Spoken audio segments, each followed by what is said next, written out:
아직은 당권에 대한 계획이 없다. 하지만 이제 또 이준석 대표 어째 거취에 따라서 전당대회가 좀 앞당길 수도 있는데 거기에 따라 좀 생각이 바뀔 수도 있을까요? 어떻게 보십니까?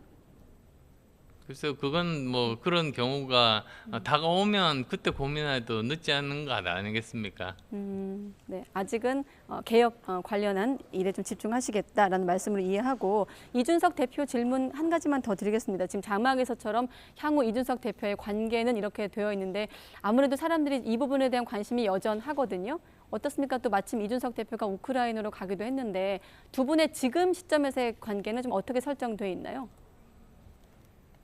글쎄요, 제가 지금 저 당선된 이후로 그 만나보지는 못했습니다. 물론 뭐 이준석 대표뿐만 아니라 네. 지도부를 포함해서 제가 만나봐야 될 분이 굉장히 많지 않습니까? 네. 그래서 일단은 함께 서로 만나서 지금 현재 현안이 무엇이고 내 생각이 어떤 것이고 또 그 지도부에서의 입장은 어떤 것이 있는지 그런 것들에 대해서 이야기를 나누면서 이해의 폭을 넓혀가는 게 먼저라고 생각합니다. 당선 이후 만나진 않았지만 어떤 메시지라든지 좀 이준석 대표의 뭐 메시지가 있었나요? 따로?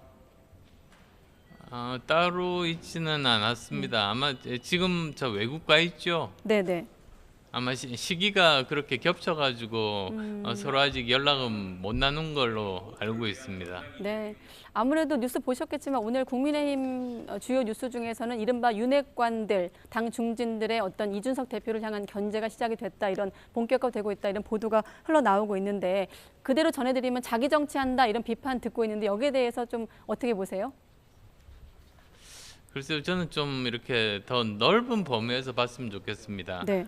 무슨 뜻이냐면 지금 현재 우리 당이 대선도 승리를 거두고 그 다음에 또 지선도 승리를 거뒀지 않습니까? 네. 근데 그게 그렇다고 해서 끝은 아니거든요.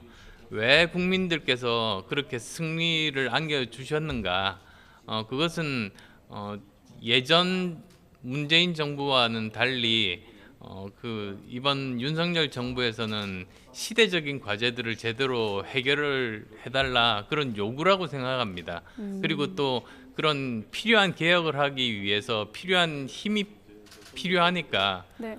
그래서 그런 것들에 대해서는 좀 힘을 좀 실어주겠다 이런 뜻이라고 생각합니다. 그러니까 그 기대에 걸맞게 부응해야지만이 아마도 앞으로 계속 그 지지를 받을 수 있는 것이지 그걸 잘 못하게 된다면은 사실 굉장히 위기 의식을 가져야만 되는 그런 상황인 것이죠.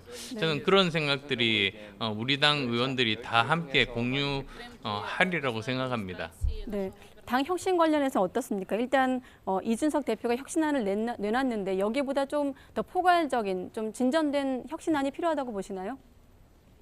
네, 그렇습니다. 사실 어떤 정당의 혁신이라는 것이 단순히 공천제도를 바꾸는 것뿐만이 아닙니다. 그건 큰 여러 가지 분야 중에서 작은 한 가지 분야에 지나지 않는 거고요.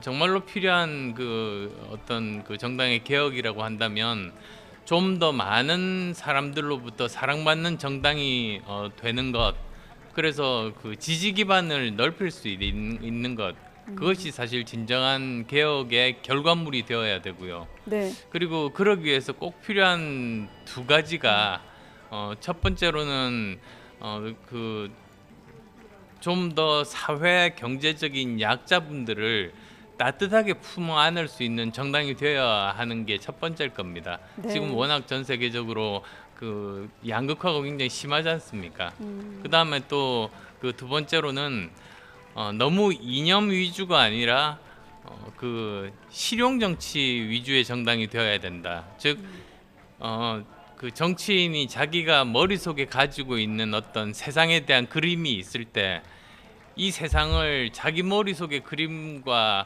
똑같이 맞추기 위해서 세상을 바꾸려고 하는 그런 접근 방식이 아니라 오히려 지금 현재 세상이 가지고 있는 문제점이 무엇인지를 객관적으로 바라보고 그 문제를 해결하고 세상을 바꾸는데 어떤 방법이든 최선의 방법을 찾으려고 하는 노력들, 그런 것들이 실용 정치의 모습인데 그런 정치를 하는 정당만이 저는 많은 사람들로부터 인정을 받을 수 있다.